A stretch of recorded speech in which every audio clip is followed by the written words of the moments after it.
Omni fue un programa que emitió TVN entre los años 1999 y 2000. Alcanzó a tener 3 temporadas y estuvo bajo la conducción del emblemático animador Patricio Bañados. De la producción se encargó el estudio independiente Nueva Imagen, que ya había sido responsable de programas como El Show de los Libros y Cine Video. Debo reconocer que cuando era niño este programa me encantaba. De hecho, creo que era un fanático de él. Pero cuando me sentaba frente a la pantalla y sintonizaba Canal 7 para ver el programa, una sensación se apoderaba de mí. Y esa sensación, por una razón que no entendía en ese momento, era el temor. Pienso que esta clase de miedo que me generaba el programa se debía en gran parte a su tono serio y formal, porque hacía que se pareciese más a un documental que a un show hecho para entretener. Este formato enfocado en lo periodístico evitaba hacer de los casos una caricatura y prácticamente te obligaba a tomártelo en serio. De esa forma lograbas conectar mucho mejor con los testimonios de los involucrados, llegando incluso a sentir o experimentar lo que ellos vivieron. Otra de las cosas que recuerdo es que siempre tuve la esperanza de que al final de un capítulo se me entregara una revelación importante relacionada con el tema ufológico. Por supuesto, eso nunca pasaba. Puedo imaginar cómo era mi reacción cada vez que aparecían los créditos del final. Finaliza sus transmisiones la señal nacional de Televisión Nacional de Chile. Por supuesto que esto me decepcionaba un montón cuando era niño, pero ahora de grande entiendo que este espacio televisivo no buscaba contarte historias tergiversadas, artificiales o derechamente falsas para mantenerte enganchado. De hecho, hacía todo lo contrario. Lo que Omni buscaba era entregar un reportaje periodístico lo más serio posible, en una época que para muchos este tema seguía siendo tremendamente hueveable.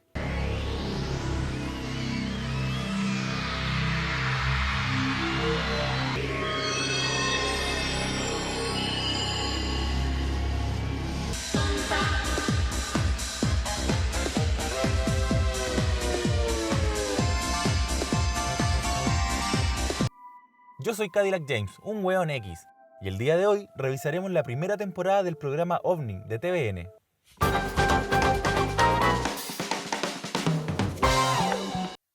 La primera temporada del programa tuvo 13 episodios. La verdad es que la gran mayoría son bastante interesantes, aunque al menos para mí son un poquito largos. Pero también entiendo que era la forma de hacer televisión en esa época. La estructura de los capítulos estaba formada por 2 o 3 testimonios reales de gente que creyó ver o sentir algo. Por lo general, uno principal y el resto secundarios. Estos testimonios van siendo contrastados por entrevistas a varios expertos relacionados con el fenómeno que se está tratando en el capítulo. Por ejemplo, si están hablando de luces misteriosas que están en el cielo, recogen la opinión de un piloto de la FACH, o un meteorólogo, quizás algún controlador aéreo, o de plano te muestran tecnologías poco conocidas en esos años, como podría ser un dron, o algo que te explicase más o menos qué podría ser lo que la persona vio. Para que este video no quede eterno, decidí que de los 13 capítulos me centraré solamente en 3, que son los que considero más relevantes.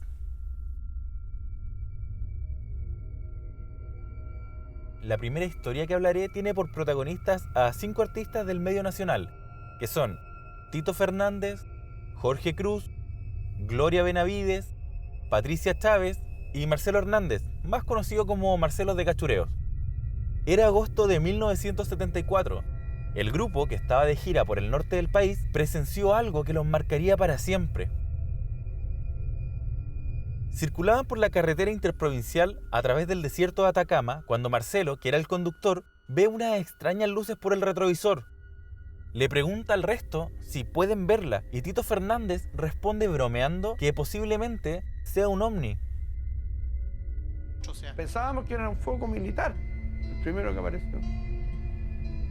Y nos detuvimos en varias oportunidades precisamente por eso, para que nos se acercaran y mostrarles salvoconducto. Pensamos que se estaban divirtiendo con nosotros. Después de no pensarlo mucho, deciden que lo mejor es detenerse y mostrar el salvoconducto que les permitía circular a esas horas y en ese lugar. Paramos, nos llamó la atención. En esto que paramos, la luz se mueve violentamente. Y bueno, y empezamos a ver esta luz, oye, que era, te digo honestamente, una cosa que nos impactó de tal manera que muchos empezamos a rezar. Yo me acuerdo que Marcelo, Jorge y Tito caminan unos 5 o 6 metros y estas luces se encienden más. ¡Guau! Se prenden y hacen un movimiento así, ¡tac! Y se acercan un poco. Apareció hacia la izquierda, a unos 100 metros de la luz brillante, una ampolleta amarilla. Fue en ese momento cuando nos asustamos. Subimos al auto de nuevo. Ya ahí Marcelo ya rápido, yo pienso que ya, claro, ya arrancando estas luces, porque ya nos seguían. La cosa era con nosotros y nos seguían a nosotros. Yo iba con el crucifijo, que era de Patricia Chávez, que en su cartera lo andaba trayendo, y ella empezamos todos a llorar. Eso fue la realidad. El grupo estuvo tan cerca de este fenómeno que incluso algunos pueden dibujar el supuesto objeto que los seguía, pero también a quién lo conducía. ¿Habrá sido un helicóptero jugándole alguna broma al vehículo? ¿O quizás reflejos del cielo proyectados en la carretera? ¿Tal vez el cansancio les pasó la cuenta y tuvieron algún tipo de alucinación colectiva? ¡No creo! Tito Fernández asegura que lo que vio ese día fue un ángel y que desde ese momento su vida iba a cambiar para siempre. Al menos en lo segundo no mentía. Love is a burning thing, and it makes a fiery ring. Aunque no conozcas el caso en profundidad, es súper probable que al menos hayas escuchado algo relacionado con el Cabo Valdés. De hecho, es por lejos el evento ufológico chileno más famoso del mundo.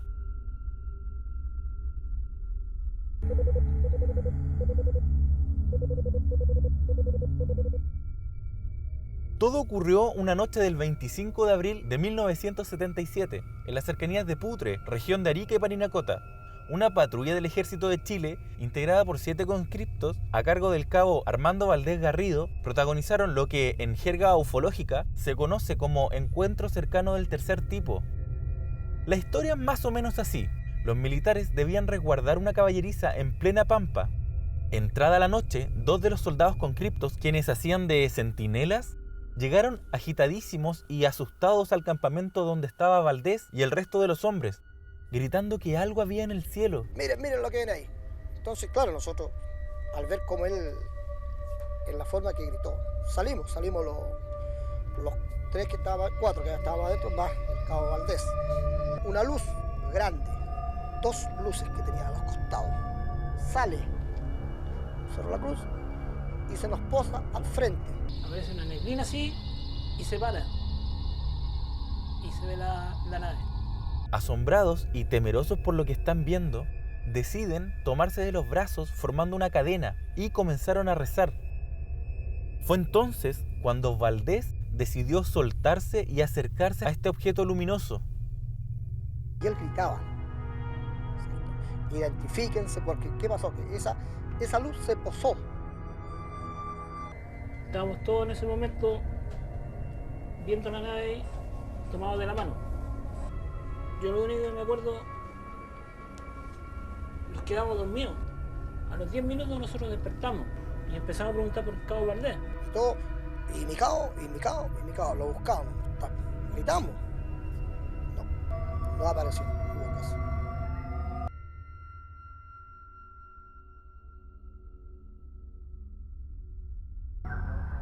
De repente escuchamos una voz que dice, muchachos.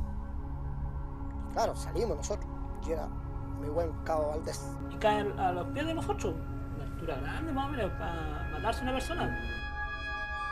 Y lo alcanzamos a tomar y se desvanece. Lo arropamos y nos miraba con ojos desorbitados. En ese momento se pronunciaron las famosas palabras: ustedes no saben quiénes somos ni dónde venimos. Pero volveremos. En los años posteriores se dijeron varias cosas sobre lo que había pasado después con el cabo Valdés. Algunos creían que la NASA se lo había llevado para hacerle estudios, otros apuntaban a que se había vuelto un genio matemático, incluso algunos aseguraban que estaba totalmente loco.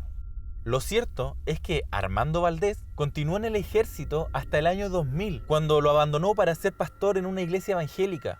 En el año 2002, Valdés declaró que lo único que verdaderamente ocurrió esa noche fue lo de las extrañas luces. El resto fue una broma que le jugó a los conscriptos y se salió de control. Pero de ser eso cierto, ¿Qué fue lo que vieron esa noche en la pampa norteña que los asustó tanto como para tomarse de los brazos y empezar a rezar?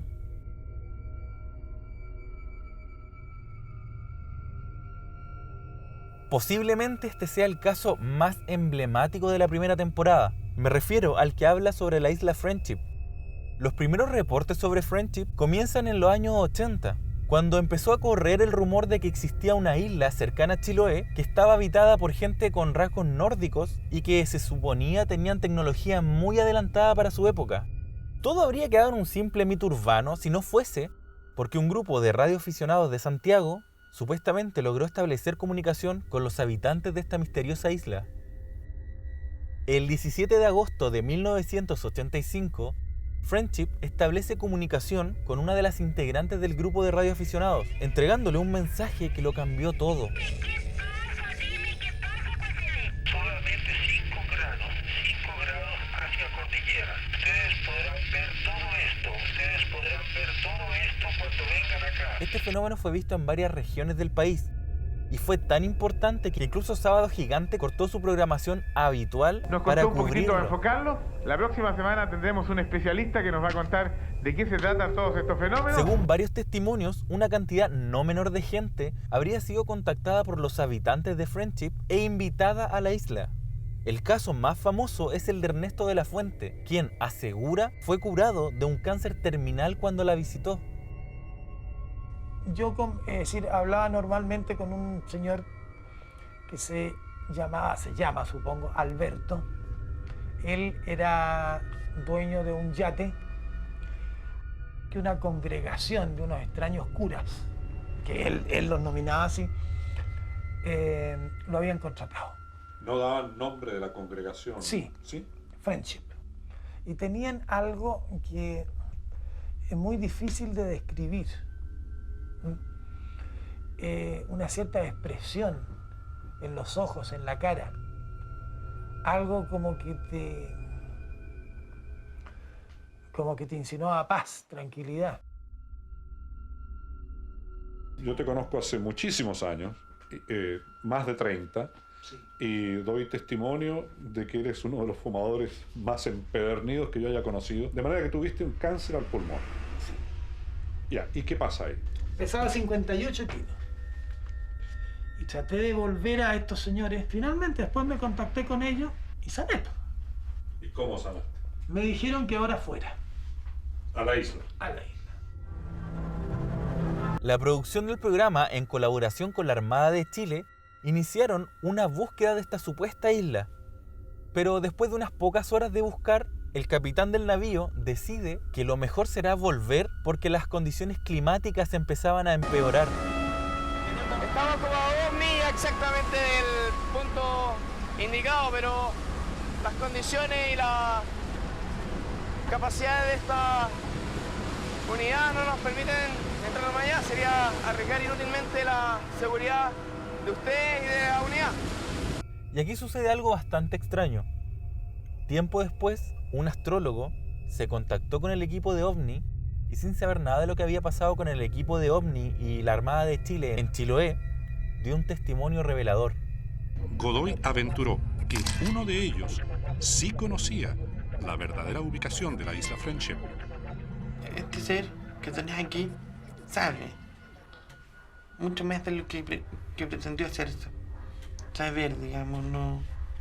Sabe que no le gustaría que lo encontrara. Si quieres no me lo respondas, pero me estás diciendo en el fondo que yo le pedí algo a los marinos y los marinos, como yo no soy hombre de mar, me llevaron donde ellos quisieron. Donde ellos quisieron, correcto. Si tú me sacas el tarot, ¿puedes saber si voy a encontrar la isla? Sí. O sea, si te sale un 3, yo siento que ya has estado con uno y no has sabido ver que él es uno. Pártelo un 3. Un 3 de copa.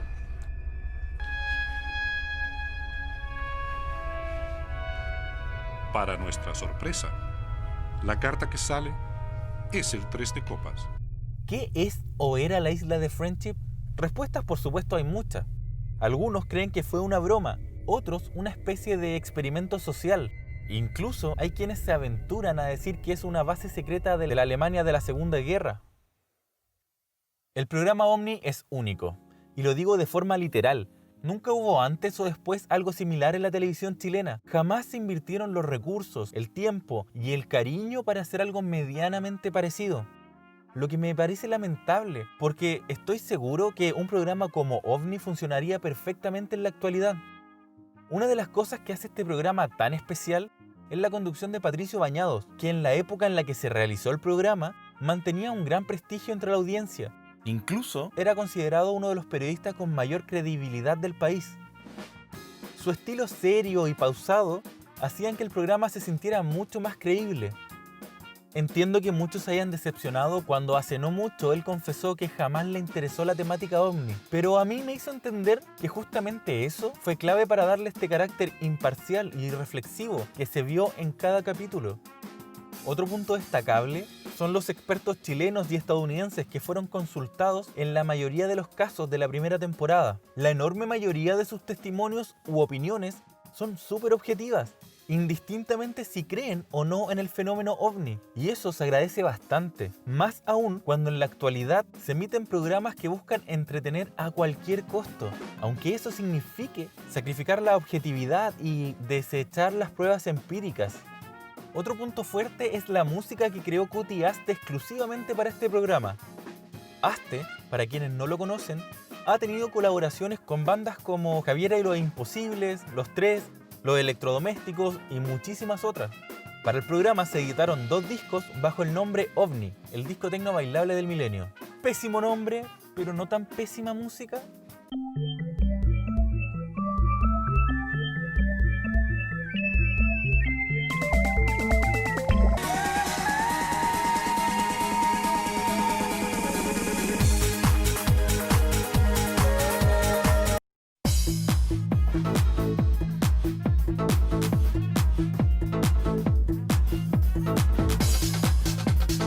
Dicho todo esto, es evidente que la verdadera clave del programa son los testimonios de la gente común y corriente. De los 13 capítulos, solo en uno dudé de si lo que la persona decía era real o no. Con esto no digo que lo que ellos vieron fueron realmente extraterrestres o naves espaciales, pero sí creo que algo vieron, y ese algo no lo pueden explicar. En conclusión, si buscas emoción o revelaciones jamás entregadas a la opinión pública, lamento decirte que OVNI no te las entregará. Pero si decides verla, poco a poco te irás entusiasmando con historias reales de gente que tuvo experiencias tan increíbles que las marcaron de por vida.